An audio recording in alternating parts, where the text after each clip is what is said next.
Akaza did nothing wrong.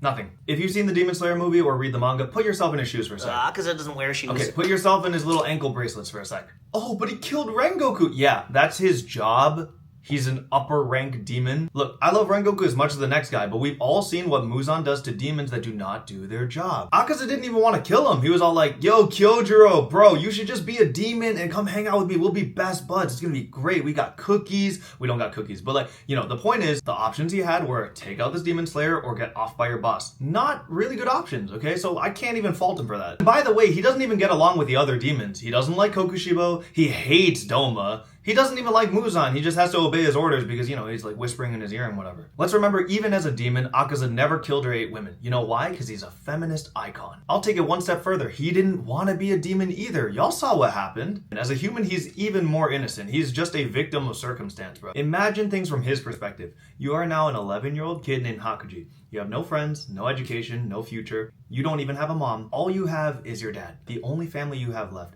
is slowly deteriorating and getting closer and closer to death every passing day right in front of your eyes. The only way you can keep him alive is with really expensive medicine. You're 11 years old. You don't have any money. You can't get a job. What are you gonna do? You have no choice but to steal, right? So you steal and you get caught and you get beat, and you steal and you get caught and you get beat. But you're like, all right, no problem. Like, I'll just tank it and I'll keep stealing so that I can keep my dad alive. And one of these days you go home after getting beat and you see that your father hung himself because he didn't want you to live a dishonest life. What is that going to do to you? So now you have no family at all. Flash forward and some karate guy beats you unconscious, drags you to his dojo and says, hey, take care of my sick daughter. And his daughter might be even more sick than your dad was because her mom drowned herself because she couldn't bear to see her own child die before she did.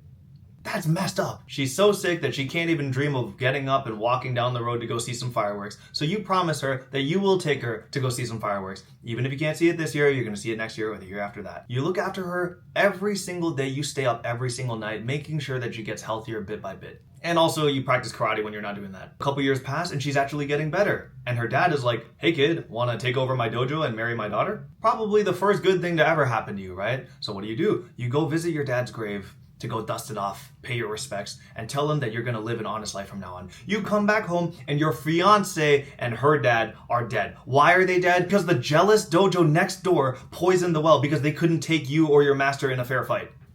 Are you for real? Oh my god, he brutally murdered 67 people. Those jerks had it coming. Dog, that was probably the most valid crash out in anime history. They poisoned an innocent girl and her dad because they couldn't beat the dad in a fistfight. That makes no sense. So yeah, after all that jazz, Muzan turns him into a demon. But even as a demon, those life experiences left their mark on him. Do you know the tattoos on Akaza's body are based off of Koyuki's name? You know when he hits this fighting stance, the compass needle is based off of her snowflake hairpin? And did you know all of his attacks are named after fireworks? That's how much he loved his wife. And yeah, I'm gonna say wife because they deserve to get married. They deserve to be together. And when he regained his memories, the first thing he did was give up the fight. He said, I'm out, I'm done, I'm not doing this no more. And when he saw his wife, his dad, his father-in-law, the first thing he said was, I'm sorry.